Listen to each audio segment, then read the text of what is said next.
నేను ఇంతవరకు ఎక్కడా మాట్లాడలేదు. కానీ ఫస్ట్ టైము పాపం తనతో ఉన్న విషయాన్ని నేనెప్పుడూ పెద్దగా దీన్ని బయట ఎక్కువ రాజకీయాలకు ఎక్కువ వాడలేదు. కానీ ఈ రోజున మనసు విప్పి అందులో ఉన్న కష్టాన్ని నేను మీకు చెప్పదలుచుకున్నా. నేను పెద్ద ఆయన మీద ఎందుకు అలగాల్సి వచ్చింది, ఆయన మీద అలిగాను. నేను అలిగి చివరికి చచ్చిపోయినప్పుడు ఎక్కువ ఏడ్చింది నేనే. మీరు చూసే ఉంటారు, బాడీ మీద ఎక్కువ పిల్లల కంటే ఎక్కువ ఏడ్చింది నేనే. ఎందుకు అనేది వాళ్ళు చెప్తున్నాను ఫస్ట్ టైం అండి. ఎన్టీ రామారావు గారు నా దృష్టిలో, నా మనసులో ఒక దేవుడు. మీకు ఆల్రెడీ చెప్పాను ఇందాక. ఆయన్ని మనం దేవుళ్ళలాగా చూసేటప్పుడు కొన్ని మనకి నచ్చకపోవచ్చు, కొన్ని మనకు నచ్చవు. ఆయనకి ఒక స్టేజ్లో నుండి మీ అందరికి తెలుసు ఆ విషయం, ఒక దరిద్రం పట్టింది. నేను ఆ పేరు అది చెప్పదలుచుకోవాలి. ఆయన మరి ఎందుకని, ఆయన క్యారెక్టర్ అది కాదు, నాకు తెలుసు ఆయన క్యారెక్టర్ అది కాదు. కానీ ఆయన చివరికి పెళ్లి దాకా వెళ్ళారు. ఆయన చేసుకోవటం ఏదో జరిగింది. మేమందరం పిల్లలు అందరం షాక్ అయ్యాం, డెఫినెట్గా షాక్ అయ్యాం. షాక్ కాకుండా ఎవరు ఉంటారండి? ఆ స్థితిలో అవసరం లేదు అని సారీ డైరెక్ట్గా చెప్పేస్తున్నాను. ఆ దరిద్రం ఒక స్వార్థంతో, ఆవిడ ఒక ప్లాన్తో వచ్చి ఆయన్ని కవర్ చేసింది అనేది పచ్చి నిజం, మాకు తెలుసు నిజం. నేను అందులో శ్రీనాథ్ కవి శర్మ అప్పటికి లోపల ఉన్నాం మేము, ఆయన దగ్గర ఉన్నాం లోపలికి. కానీ ఆయన మమ్మల్ని అవాయిడ్ చేస్తూ కొంచెం ఆయన అంటే avoid in the sense importance వేరే ఎక్కడో ఇస్తున్నారు అనేది మనకు ఎక్కడో మనసులకి పడిన విషయం. అది దరిద్రం, డెఫినెట్గా దరిద్రం. ఆయనకు అవసరం లేదండి, అవసరం లేదు ఆయనకి. దాన్ని కాంట్రాస్ట్ చేశాను నేను. మా ఇద్దరి మధ్య ఏం జరిగింది అనేది, మా ఇద్దరు కన్వర్సేషన్ ఏం మాట్లాడుకున్నాం మేము అనేది మీకు చెప్పకూడదు. నేను కాంట్రాస్ట్ చేసేటప్పటికి అది మా అభిప్రాయం అని ఆయన అభిప్రాయాన్ని ఆయన చెప్పారు. నాకు కొంచెం బయటకు వచ్చిన తర్వాత కొంచెం అది ఎంతవరకు వెళ్ళింది అనేది మీ అందరికీ తెలుసు. దాని ఎఫెక్ట్ ఎంతవరకు ఆ దరిద్రం వల్ల ఆయన జీవితంలో ఆఖరికి మాకు దూరం అయిపోయారు, చనిపోయారు. ఇంకా అక్కడితోటి చివరికి మీరు పాత పేపర్లు కానీ లేదో అప్పట్లో ఉన్న న్యూస్ కానీ మీరు తీసుకొని చదవండి, ఆ న్యూస్ చూడండి మీరు. ఆవిడ ఓవర్ యాక్షన్ ఎంత వెళ్ళిపోయింది అని అంటే కనుక, ఏమండి ఆ రోజున సమస్యల్లో ఉండి అందరూ కలిసి బయటపడింది నారా చంద్రబాబు నాయుడు గారి నాయకత్వంలో.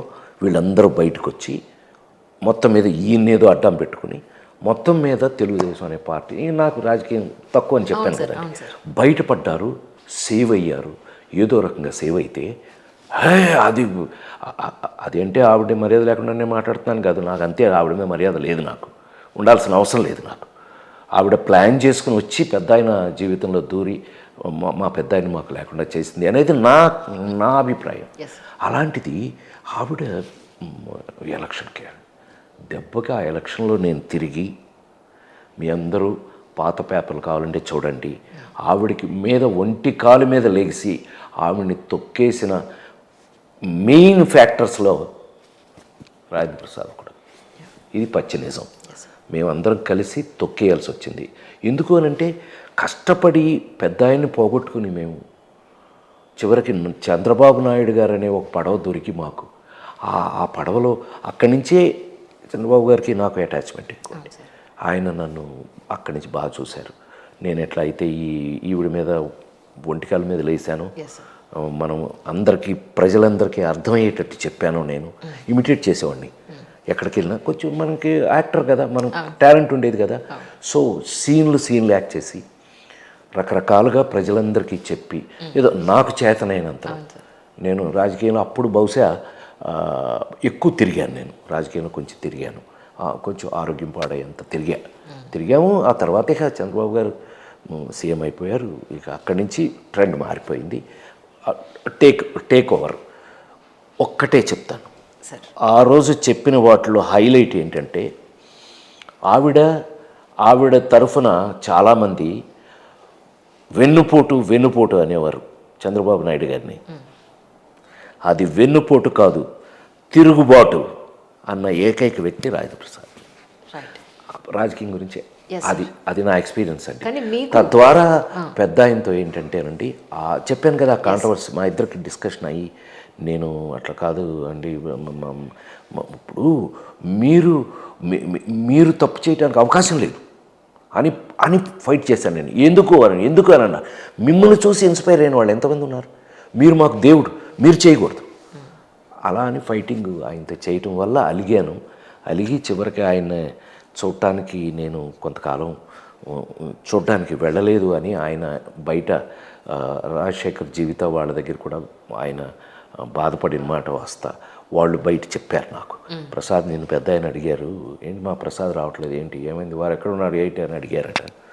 అని అంటే నేను కళ్ళమ్మ నీళ్ళు పెట్టుకుని నేను ఆయన్ని చూడలేకపోతున్నాను, పలానా ఆ దరిద్రం అక్కడ ఉండగా నేను వెళ్ళను ఆయన దగ్గరికి అని అట్లా ఏదో నా యాంగిల్లో నేను మాట్లాడడం జరిగింది. ఆ విధంగా పెద్ద ఆయనకి దూరం అయ్యాను నేను. కానీ మురళీమోహన్ గారు, రామారావు గారు, చిరంజీవి గారు, తర్వాత నాగబాబు గారు, ఇలా చాలామంది ఫిల్మ్ ఇండస్ట్రీ నుంచి రాజకీయాల వైపు వచ్చిన వాళ్ళు ఉన్నారు. కానీ మీకు అవకాశం వచ్చి ఉంటుంది కదా సార్ డెఫినెట్గా. నాకు అవకాశం ఏంటి, నన్ను ఫస్ట్ అడిగింది పెద్ద ఆయనే. అదే అంటే మీరు ఎక్కడి నుంచి ఉంటారు, ఎమ్మెల్యేనా ఎంపీనా? అదే సార్. ఎందుకు చంద్రబాబు నాయుడు గారు నన్ను 2 సార్లు అడిగారు, అదే ఏం ప్రసాద్ నువ్వు ఎంపీ నుంచి ఉంటావా ఎమ్మెల్యే నుంచి ఉంటావా? నాకెందుకో రాజకీయాలు ఎందుకనో నాకు అంటే ఫ్రాంక్లీ స్పీకింగ్ ఏంటంటే రాజేంద్ర ప్రసాద్ అనే పేరు మీరందరూ ఇచ్చారు నాకు. సో ఆల్రెడీ రాజేంద్ర ప్రసాద్ పేరుంది. ఇప్పుడు కొత్తగా నేను ఎమ్మెల్యే ఎంపీగా అక్కడికి వెళ్ళి చేసే ఏమో అందుకని ఏమో ఒకవేళ రేపు ఏదైనా బాధ్యత ఒకవేళ చేయవలసిన నేను చేయగలను అనుకున్నది నేను దానికి న్యాయం చేయగలనప్పుడు మా అసోసియేషన్కి ప్రెసిడెంట్ అయ్యాను నేను. మన స్పెషల్ నా period special, something special. So అట్లా మనం కమిట్ అయ్యి చేస్తే అలాగే చేస్తాం. ఎందుకంటే మా నాన్నగారు రామారావు ఇద్దరు నన్ను తయారు చేసిన వాళ్ళు. పెనం మించి పొయ్యిలో దూకాను నేను.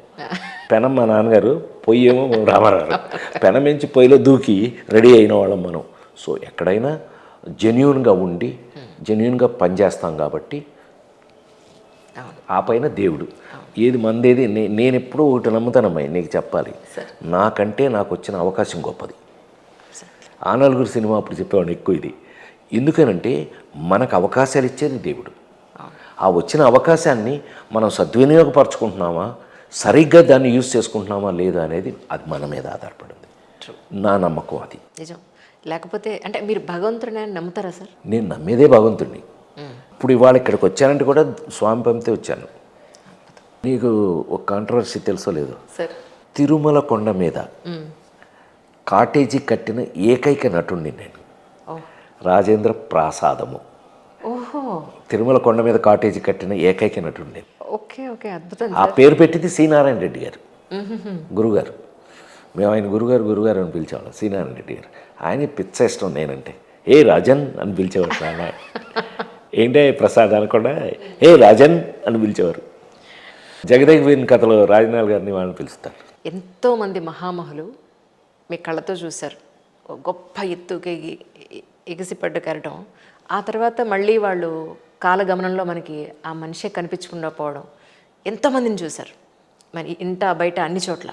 కానీ నిజానికి సార్ ఆ శ్మశాన వైరాగ్యం మనిషికి అంటడం అవసరం అంటారా? అది ఒకటమే. నువ్వు ఇట్లా కామన్గా అడిగే క్వశ్చన్ కాదు ఇది. Yes sir. ఇది ఇప్పుడు భగవంతుడు ఇన్ని వేల కోట్ల మంది జన్మలిస్తూ ఒకళ్ళి హ్యాండ్ ప్రింట్ ఒకలా ఉండదు. ఎంత ఆశ్చర్యమైన విషయం అది. ఒకళ్ళ హ్యాండ్ ప్రింట్ లాగా ఇంకొక హ్యాండ్ ప్రింట్ ఉండదు అసలు ప్రపంచంలో ఎక్కడ నువ్వు చూడలేవు. అలా వేల కోట్ల జీవితాల్లో ఒక్కొక్కడిది ఒక్కొక్క రకమైన కథ. సో వాళ్ళ కథలను బట్టి వాళ్ళ ఫినిషింగ్. ఇప్పుడు నేనున్నాను అనుకో, నేను ఎప్పుడు నా గురించి ఇప్పుడు మనకి ఇలా జరిగింది, మనం ఏం చేయాలి, ఇలా ఆలోచించే రకమే. అంతేగాని కామన్గా చెప్పటం నాకు అలవాటు తక్కువ కొంచెం. అంటే అందరినీ కామనైజ్ చేసేయటం నాకు అలవాటు. Exactly sir. ఎవరి పరిస్థితులు వాళ్ళవి కదా. కానీ మీరు మీ ఆరోగ్యం కోసం ఏం చేస్తారు? నేను ప్రతి వాళ్ళు కూడా అడగాలనుకున్నా అడిగేసావు. ప్రతి వాళ్ళు నన్ను అడిగే ప్రశ్న ఇదే. నా వయసుకి నువ్వు ఎప్పుడైనా ప్రొఫెషన్లో నువ్వు పుట్టిన దగ్గర నుంచి చూస్తున్నావు కదా నన్ను సినిమాలు, రాజేంద్ర దగ్గర నుంచి ఆ ముందు నుంచి చూస్తున్నావు కదా, నువ్వు ఎప్పుడైనా నేను ఇంత లావ్ అయిపోవటం, ఇంత సన్నబడిపోవటం ఎప్పుడైనా చూసావా? అసలు ఎప్పుడు లేదు. ఎప్పుడు లేదు. బికాస్ పెద్ద ఆయన మళ్ళీ నాకు ఎవరైనా గురువు దైవం ఆయనే కదా. ఎన్టీ రామారావు గారు నేర్పిన దాంట్లో ముఖ్యంగా నాకు నేర్పింది ఏంటయ్యానంటే బీ ఇన్ లిమిట్స్, అతి సర్వత్రా వర్జయత్. ఏది ఓవర్ యాక్షనే అతిగా చేస్తుంటే ఏంట్రా ఓవర్ యాక్షన్ చేస్తున్నావు అంటారు. అలాంటిది ఆయన నేర్పిన దాంట్లో నేను నేర్చుకున్న దాంట్లో నేను చేస్తున్నది ఇప్పుడు వరకు ఏంటయ్యా అంటే చిన్నప్పటి నుంచి కూడా మిత ఆహారం, లిమిటెడ్ ఫుడ్. ఏది ఓవర్గా తినేయటం, ఏది పడితే అది తినేయటం, అది అలా చేయనండి. నాకు ఎంత కావాలో ఇంకా కొంచెం తినాలి అనిపించినప్పుడు ఆపేస్తాను. సో మిత ఆహారం, ఏదైనా లిమిట్స్లో ఉండటం. మీకు అర్థమైంది ఏదైనా అంటే మాకు బోల్డైన అవకాశాలు, సినిమా వాళ్ళం కదా, అన్ని అవకాశాలు. అవకాశం ఉంది కదా అని చేస్తే నా ముందే నాతో పాటు ఉన్న కమెడియన్స్ ఎంతమంది చనిపోయారు చూడండి. అందరూ నేను తెచ్చుకున్న వాళ్ళే బోల్డ్ అంతమంది. చాలామంది కమెడియన్స్ మీరు లెక్కెట్టుకోవచ్చు వరుసకి. మల్లికార్జునరావు, ఏవిఎస్, ధర్మవర సుబ్రహ్మణ్యం, ఇట్లా వరుస ఉన్నారు. అందరూ మల్లికార్జునరావు అందరూ చచ్చిపోయారు. సో అతి సర్వత్రా వర్జయత్ అనేది నా ఫీలింగ్. సో ఏదైనా మన లిమిట్స్లో మనం ఉంటే జీవితాంతం ఒక డిసిప్లైన్డ్ లైఫ్ వస్తుందని నా నమ్మకం. పెద్ద ఆయన నాకు నేర్పింది అది. రైట్ అప్ సైడ్ ఎప్పుడు వెళ్ళలేదా సార్ మీరు? ఏదమ్మా? ఏదైనా సరే ఒక కథ రాయాలి, నేను డైరెక్ట్ ఏదైనా ఇంప్రవైజ్ చేయటం. ఇప్పుడు మేము నేర్చుకున్న సిస్టమ్ యాక్టింగ్లో ఇంప్రవైజేషన్ అనేది మెయిన్. ఒకటి ఏదైనా డిస్కస్ చేస్తూ దాని మించి డెవలప్ చేసుకుంటూ వెళ్ళడం, అదే తప్పితే నా అంతటి నేనుగా ఇప్పుడు రచయిత. ఇప్పుడు అట్లాని చేసే ప్రతి సీన్లో ఇన్వాల్వ్మెంట్ అంటారా?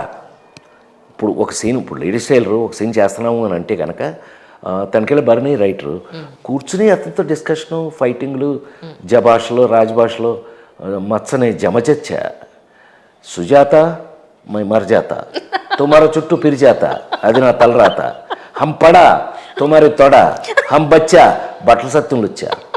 ఇవన్నీ మరి అప్పుడు ఇంప్రవైజ్ చేసి రాసినవి కదా. అప్పటి డైలాగ్ మీకు ఇంకా ఇప్పుడైనా చెప్పింది నేనేగా. అదొక అదృష్టం మనకి, ఎందుకంటే ఇన్వాల్వ్ అవుతాం కాబట్టి. ఇన్వాల్వ్ అయినవన్నీ గుర్తుంటాయి అమ్మాయి. మీ ఇంటర్వ్యూలే బాగా తక్కువ. బేసిక్గా ఎప్పుడు వైఫ్ గురించి చెప్పలేదు సార్ మీరు. మా ఆవిడకి ఇష్టం ఉండదు నేను ఎక్కువ మాడతా ఏంటి అంటే. మాది కొంచెం లవ్ మ్యారేజ్. శరత్ బాబు గారు రమాప్రభు గారి ఇంట్లో పిల్ల. రమాప్రభు గారు అక్క కూతురండి. వాళ్ళు పెంచారు. వాళ్ళ మదర్ ఫాదర్ చనిపోతే రమాప్రభు గారు శరత్ బాబు గారు పెంచారు. సో ఆ ఇంటికి మేమందరం ఏంటంటే ఒక నాటకాలకి ఫిల్మ్ ఇన్స్టిట్యూట్లో లాస్ట్లో మేమందరం కలుసుకోవటం, శరత్ బాబు గారు మేమందరం నాటకాలు వేయటం. వాళ్ళ ఇంట్లో నేను కొంచెం నెంబర్ ఆఫ్ టైమ్స్ నాకు ఎక్కువ భోజనం పెట్టింది ఆ పిల్లాయి. సో చూసిన వెంటనే లవ్ చేస్తాం. చేసిన వెంటనే 21వ రోజు పెళ్లి చేశారండి. పెద్ద ఇంత బాగా కథ ఏమీ లేదండి, పెద్ద స్టోరీ ఏమీ లేదు. లవ్ చేసాం, పెళ్లి చేసుకున్నాం అంతే. రమాప్రభు గారు మీద ఒక వీడియో పంపించారు సార్. అమ్మాయి ఇగో మా వాడు నేను కలిసి భోజనం చేస్తున్నాం అని చెప్పి మీరు వడ్డిస్తూ ఉన్నారు అందులో లుంగి కట్టుకొని. ఆవిడ బర్త్డేకి ఒకసారి ఆ మధ్య ఇప్పుడు 75 ఏళ్ళు అయినాయి, ఇప్పుడు ఆల్రెడీ 80 వచ్చినాయి ఆవిడకి. ఆవిడ సెటిల్ అయిపోయింది మదనపల్లిలో. వాళ్ళ ఊరు మదనపల్లి కదండి. మదనపల్లిలో ఊరు బయట ఒక మంచి ఇల్లు కట్టుకుని అక్కడ సెటిల్ అయిపోయింది ఆవిడ. సరే ఆవిడ 75 వచ్చినాయి కదా అని ఆ బర్త్డేని చేద్దామని అందరం అక్కడ చేరాం, మొత్తం ఫ్యామిలీ మెంబర్స్. చాలా అద్భుతంగా చేసాం. చక్కగా కింద కూర్చుని హాయిగా. అసలు నా ఒరిజినల్ క్యారెక్టర్ అదే. మంచి నిమ్మకూరండి, మా ఊరు రండి మీరు చూపిస్తాను. మా గుడివాడ బెజవాడ పచ్చి కింద. ఇప్పటికి ఆదివారం అయితే మొత్తం మా ఆవిడ బిర్యానీ ఏదైనా స్పెషల్గా ఏదైనా చేసింది అని అంటే ఇంట్లో సెంటర్లో కింద పెట్టుకుని చుట్టూ కూర్చుని కింద కూర్చుని తింటాం. దాంట్లో ఉన్న ఆనందం మీకు బోలెడన్ని ఆరోగ్యాలు ఉన్నాయి అందులో. మనకు ఆరోగ్యపరంగా కింద కూర్చుని తినటం ఎంత మంచిది. అట్లా బాస్ పెట్టేసి కూర్చుని తింటే ఇవన్నీ పెద్దవాళ్ళు మనకు నేర్పినవి, మిస్ అవుతున్నాం అంతే తప్పితే. ఈ రోజుకి మీరు రిలాక్స్ అవ్వాలి అంటే పాత సినిమాల్లో ఏ సినిమా పెట్టుకుని చూస్తారు? మీ అందరూ చూసేయే మాయాబజార్లు అన్ని ఇట్లాంటి సినిమాలే. జూలైలో ఏం కామెడీ సార్, అమ్మ బాబోయ్, serious comedy sir. Trivikram excellent comedy sir. ఆ క్యారెక్టర్స్ మీరు మర్చిపోలేరు అస్సలు సార్. మీకు అలాంటివి ఇప్పుడు F2లో చూడు, పక్కింటాడు ఆడికి ఎందుకు వీడి గురించి చూడండి అయ్యా, నేర్చుకోండి అంటే పెళ్ళాం గురించి ఇది చెప్తే వెంకీ వచ్చి చివరికి పెట్టాడు. ఇదిగో నేను కూడా మీకు స్పెషల్ గిఫ్ట్ తీసుకొచ్చి ఏంటండి నేను రెండో పెళ్ళాం రెండో కొడుకు. షాక్ చచ్చే దొరికిపోయా. ఇట్లా మన మీద ఎక్స్పెరిమెంట్లు భలే చేస్తారులే. అంటే నిజ జీవితంలో మనందరికీ కనిపించేవి, నిజం సార్. మన అదృష్టం అవి. జనరల్గా ఈ రోజుల్లో వైఫ్ అండ్ హస్బెండ్ రిలేషను చాలా డెలికేట్ అయిపోయింది. వాళ్ళు ఒక 5 ఏళ్ళు 10 ఏళ్ళు కలిసి ఉండడమే మహద్భాగ్యంగా అయిపోయింది. అలాంటిది ఇన్నాళ్ల పాటు మీరు ఫిల్మ్ ఇండస్ట్రీలో ఉండి కూడా ఎన్నో attractions నిజంగా ఉండి కూడా ఒక మంచి మంచి నిజంగా ట్రెడిషనల్గా మన ఇంట్లో ఆడపిల్ల అనిపించావు ఇప్పుడు నువ్వు. నాకు నచ్చావు నువ్వు. మంచి ప్రశ్న అడిగావమ్మా. నిజంగానే కలియుగం మనం ఇప్పుడు దాకా మాట్లాడుకున్నాం. పెద్ద ఆయన దగ్గర నుంచి రామారావు గురించి అన్నీ మాట్లాడుకున్నాం. నిజంగా దౌర్భాగ్యం ఏంటంటేనండి, అదే అయిపోయింది. ఎక్స్పెక్టేషన్స్ ఎక్కువైపోయినాయి మన అందరి జీవితంలో. ఎక్స్పెక్టేషన్ అంటే ఇప్పుడు భగవంతుడు ఇచ్చిన దాన్ని, ఓహో భగవంతుడు నాకు ఇది ఇచ్చాడు అని సాటిస్ఫై అవ్వటం, నీకు నువ్వు సాటిస్ఫై అవ్వటం అనేది ఎప్పుడైతే మారిపోయిందో వేరే ఇప్పుడు ఒక అద్భుతమైన ఉప్మా చేసి ఇచ్చావమ్మా నాకు. చక్కగా తింటా ఉంటే పెసరట్టు ఎలా ఉంటుంది, దోశ ఉంటే ఎలా ఉంటుంది, పూరి ఉంటే ఎలా ఉంటుంది, పెట్టింది తినరా గాడిదే ముందు. నాకెందుకో అతి ఎక్కువైపోయింది జీవితంలో అనిపించి, అదే కలియుగం ఏమో ఒకవేళ నాశనానికి అదే కారణం. మీరు చూడండి, అందుకని ఇప్పుడు ఒకరిని నేను అంటలా, ఒక మగవాడిని నేను అంటలా, ఒక ఆడదాన్ని నేను అంటలా, ఇద్దరూ జాగ్రత్తగా ఉండాలి. ఇద్దరు మరి ఐటీ కంపెనీలు అంటున్నారు, ఆవిడకి ఇతని కన్నా జీతం అతనికి ఆ అమ్మాయికి ఎక్కువ వస్తుంది అని, ఇలాంటి రీజన్స్. ఇందాక మనం అనుకున్నట్టుగా మనిషి ఒక కథ అన్నట్టుగా ఎవడెవడి జీవితంలో వాళ్ళ కథలు ఉన్నాయో నాకు తెలియదు. కానీ ఒక కమిట్మెంటు అంటే ఒక కమిట్మెంటు, భార్య అంటే మన కమిట్మెంట్ అండి. నాకు తెలిసి నేను షూటింగ్ అయ్యి సాయంకాలం వెళ్తే నాకు ఇవాళ మా మనవడితో సహా టైంపాస్ నాకు. మా అబ్బాయి బాలాజీకి వాడొకటి చిన్నవాడు త్రిలోక్, వాడితో వెళ్తే వాడి టైం వాడిది, వాడితో 1 గంట ఆడుకుంటే అసలు ఎంత రిలాక్సేషన్ ఇది. నీ కమిట్మెంట్ జీవితంలో ఒక భార్య భర్త అనేవాళ్ళు కమిట్మెంట్తో ఉండాలి అని. అది మేము దేవుళ్ళని ఒక సినిమా యాక్ట్ చేసాం, నాకు చాలా ఇష్టం ఆ కథ. ఆ పిల్లలు దేవుళ్ళు నాకు ఎంత, అందులో ఆంజనేయ స్వామి యాక్ట్ చేశాను. అందరి బంధువయ్య Bhadrachala Ramayya, super hit song. భద్రాచలంలో రోజు వేస్తారు ఆ పాట. అందరూ ఆ పిల్లలు అడుగుతారు, మీ ఇద్దరు విడిపోవాలని పెళ్లి చేసుకో ముందు ఎందుకు ఆలోచించలా? అద్భుతమైన క్వశ్చన్. సో ఎవరైనా ఆ పిల్ల అడిగినట్టు భార్యాభర్తల కమిట్మెంట్ లేకుండా ఎందుకుంటున్నారు అని అంటే కనుక, అది మీరు అటాచ్ అయ్యే ముందు, పెళ్లి చేసుకునే ముందు, కమిట్ అయ్యే ముందు ఆలోచించాల్సిన విషయం. ఎస్, మనకి ఈ అమ్మాయి వల్ల ఏదైనా డౌట్స్ ఉన్నాయా? నీకైనా డౌట్లు పడే కదా తర్వాత. నీకు డౌట్, నీ ఒంట్లో వేడి తగ్గిపోయిన తర్వాత నీకు డౌట్ వస్తే ఎట్లా? ఆ డౌట్ నీకు ముందే ఉండాలి. కరెక్ట్. ఏది ఏమైనా నాకు పెద్ద ఆయన దగ్గర నుంచి మాట్లాడుకుంటూ వస్తున్నాం మనం. నాకు పెద్దవాళ్ళ దగ్గర నేను నేర్చుకుంది కానీ, నాకు జీవితం నేర్పింది కానీ, మన కళ్ళ ముందు ఎంతోమందిని చూసాం. అందులో సినిమా ఇండస్ట్రీలో మరీ ఎక్కువ. ఎందుకనంటే బయట వాళ్ళు లేరని కాదండి, కాకపోతే ఏంటంటే మాదేమో పబ్లిసిటీ తెలిసిపోతూ ఉంటుంది, మీ సంగతి తెలియదు. అది ఏమనుకోకండి, అలాగే చెప్తున్నా. మా విషయాలేమో గబగబా మేము ఏదైనా చేసామంటే గబుక్కుని తెలిసిపోద్ది. ఇప్పుడు నేను నా మీదే 34 మంది హీరోయిన్ ఇంట్రడ్యూస్ చేశాను అమ్మాయి. నేను నాకు కావాలంటే ఎన్ని కథలు రాయగలుగుతావు, ఎన్ని కథలు వస్తాయి మనం అంటే. మరి నేర్చుకున్నది మనం, డిసిప్లిన్ చేసింది అది. మరి ఎక్కడ పెడితే అక్కడ ఇష్టం వచ్చినట్టు నా మీద కథలు లేకపోవడానికి కారణం ఏంటి? మనం జాగ్రత్తగా ఉన్నామనే ఉద్దేశం. ఇది ఇలాగే ఇంకా నా ఒంట్లో ఊపిరున్నంత వరకు మీ అందరి ముందు ఇంకా నా అదృష్టం. ఇప్పుడున్న జనరేషన్, ఇప్పుడు వస్తున్న రచయితలు, దర్శకులు ఎక్కువ మంది డైరెక్టర్స్ అవుతున్నారు. డైరెక్టర్లు అవుతున్న వాళ్ళే రైటర్స్ అవుతున్నారు.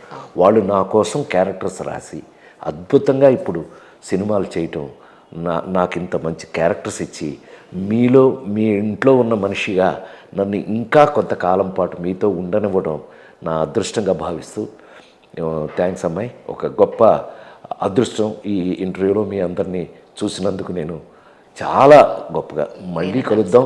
మళ్ళీ కలుద్దాం. మీ రాజేంద్ర ప్రసాద్.